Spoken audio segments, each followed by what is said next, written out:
L'amour d'Israël, un amour gratuit, du Rav Shalom Harouche. L'amour d'un père. L'expression « l'argent ne fait pas le bonheur », Johnny l'avait vécu dans sa chair. Au loin, dans le continent de toutes les opportunités, au centre d'un immense domaine se dressait une villa somptueuse. Mais non, ce n'est pas ce que vous vous imaginez.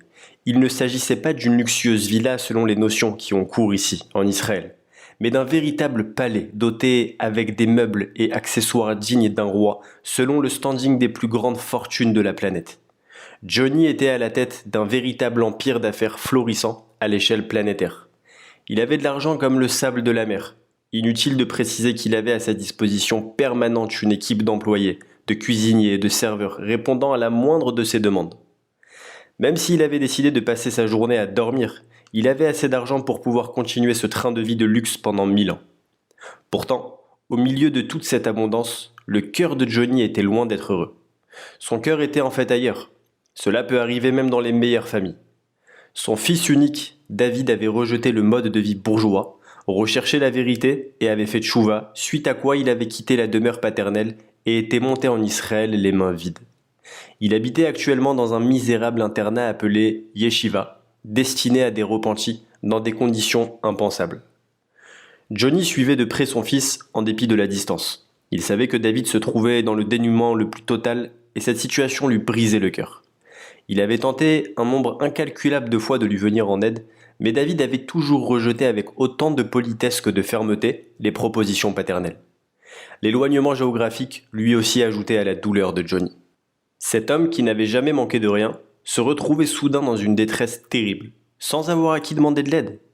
Il souhaitait de tout son cœur que l'on se soucie de son fils, qu'on le protège, qu'on l'entoure de chaleur et d'affection, que l'on comble ses manques. Et s'il entendait qu'un juif avait invité son fils ou lui avait procuré des vêtements ou des vivres, ou même seulement encouragé, il ressentait une profonde et incomparable gratitude envers le bienfaiteur de son fils. Johnny y voyait l'ironie du sort. À l'époque, si on lui avait dit qu'un jour des gens peinaient à boucler leur fin de mois sans relation ni influence pourraient lui rendre service, qui plus est un immense service personnel, jamais il ne l'aurait cru. Du haut de son piédestal, il les aurait même méprisés. Mais aujourd'hui, il se sentait débordant de reconnaissance envers ces individus situés si bas dans l'échelle sociale, dont tous les biens réunis ne se rapprochaient sans doute pas de la valeur de sa voiture.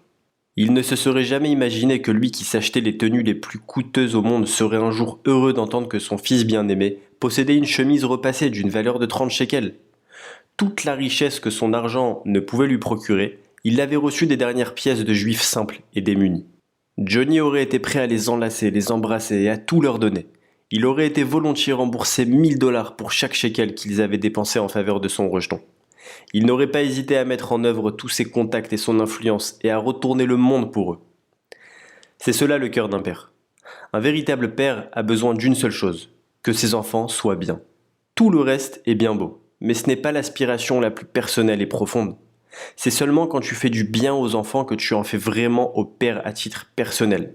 C'est d'autant plus criant dans le cas de Johnny, qui ne manquait vraiment de rien. Ainsi, tout père désire rendre le bien à ceux qui en fait à ses enfants. Alors il est vrai que tout père n'a pas la capacité et possibilité de donner à tous ceux qui ont fait du bien à ses enfants, mais d'un côté, il leur aurait donné le monde entier. Un service personnel à papa. Il en est exactement de même pour notre Père à tous, notre Père dans le ciel. Il est le roi des rois, la richesse et la gloire lui appartiennent, et il ne lui manque rien. Il n'aspire qu'à une chose. Il n'est qu'un domaine où il a en quelque sorte besoin de nous autres, petits humains. Il veut que l'on se soucie de ses enfants, c'est-à-dire de tout le peuple d'Israël, de chaque juif. Il veut que l'on s'aime les uns les autres, il veut qu'il y ait la paix entre nous. Qu'est-ce qui peut causer de la peine au Créateur ? Pourtant la force et la magnificence sont son lot. Qui peut lui nuire ? Pourtant, il est une chose qui peut causer une grande peine au Créateur. Il n'en éprouve pas de plus grande que celle ressentie par chacun de ses enfants. Quel bienfait peux-tu apporter au Créateur ? Quand tu accomplis la Torah et les mitzvot, tu ne lui fais pas de bien. Tu n'en fais qu'à toi-même. Le Saint béni soit-il voulait donner du mérite à Israël. Le Shabbat, les fêtes et le mode de vie juif sont tout compte fait des cadeaux pour nous. De même, l'argent et l'or que nous possédons, il n'en a nul besoin.